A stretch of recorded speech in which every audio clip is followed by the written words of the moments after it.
Toby Wallace and Gulliver McGrath are Corey and Jonah, former friends turned total strangers thanks to the drama of adolescence and the politics of high school. But now it's Halloween of their senior year, and tonight they're going to go for one last trip to hell and back, in Boys in the Trees.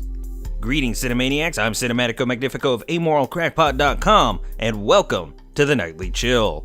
Boys in the Trees is the first feature film from writer-director Nicholas Verso, and in a number of ways, it's an exceptional piece of work for a filmmaker with so few credits to their name. Aside from a personal dislike of a few creative choices for several shots, such as the cliché use of dramatic slow motion whenever the characters are shown playing on their skateboards, the movie is lovely to look at and listen to. There's some great use of lighting, shadow, and color, the soundtrack is solid, the pacing is tight, the actors are all endearing in one way or another, and while I do have issues with it, which I'll touch upon in a moment, the story is at least attempting something sincere, touching, and a bit different.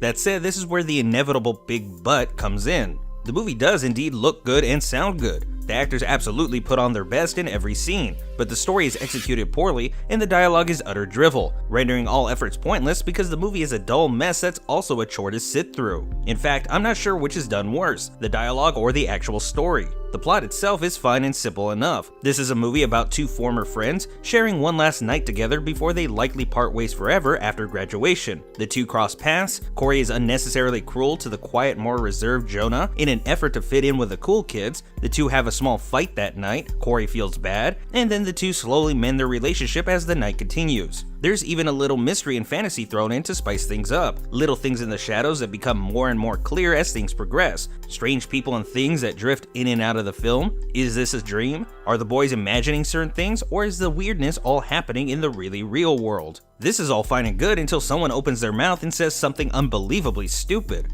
Everyone in this movie talks exactly as you'd expect a bunch of high schoolers to talk if they were writing and performing their own movie. The dialogue is all purple prose that tries to turn every single little exchange into something deep and introspective, but only sounds pretentious and nonsensical.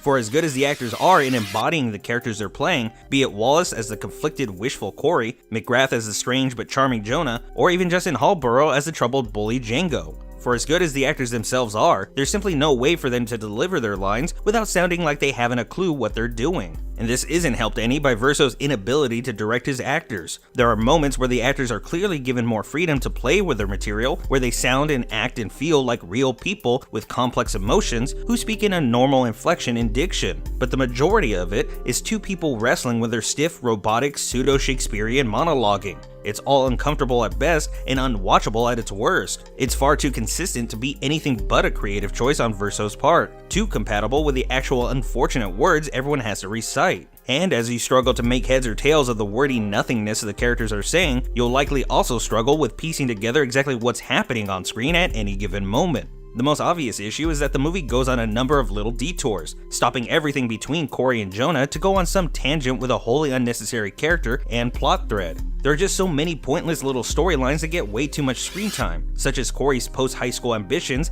and his odd relationship with his father, or Corey's would-be relationship with a pretty girl. The movie is absolutely fascinated with everything but the main story of Corey and Jonah's damaged friendship. Even the dark truth behind their falling out, the one thing the movie builds up towards the entire time, is largely glossed over. It's certainly hard-hitting, or at least it should be in theory, because again, it's hard to make sense of anything being said or done, but when the truth is shown, it's over and done with in a few brief shots that are vaguely stitched together to give you a general sense of what happened. Worse, scenes just sort of happen. Corey and Jonah go here and there without much rhyme or reason. Even though it constantly sounds like Jonah has this strange, mysterious master plan he's unfolding as the night continues.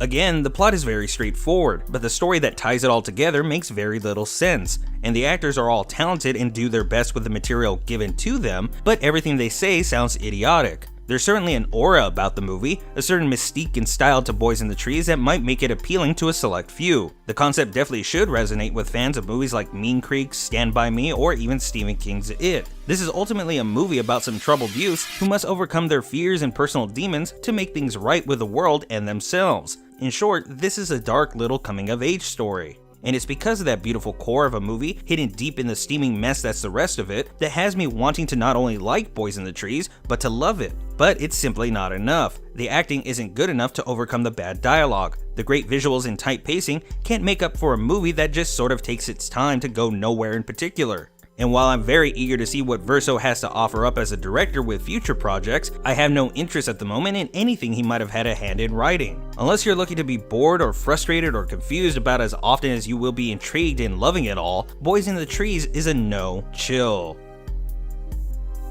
That's gonna do it for this episode of The Nightly Chill. As always, this show is brought to you in part by our fans. If you enjoyed the show, please be sure to subscribe, like, follow, and share. And if you'd like to find even more reviews, or perhaps learn how to support the show, please visit amoralcrackpot.com. Finally, The Nightly Chill is written, voiced, and produced by me, Steve TLVSoE. Agree or disagree with today's review? Let me know however you can. But until next time, y'all need to make like a tree and get out of here.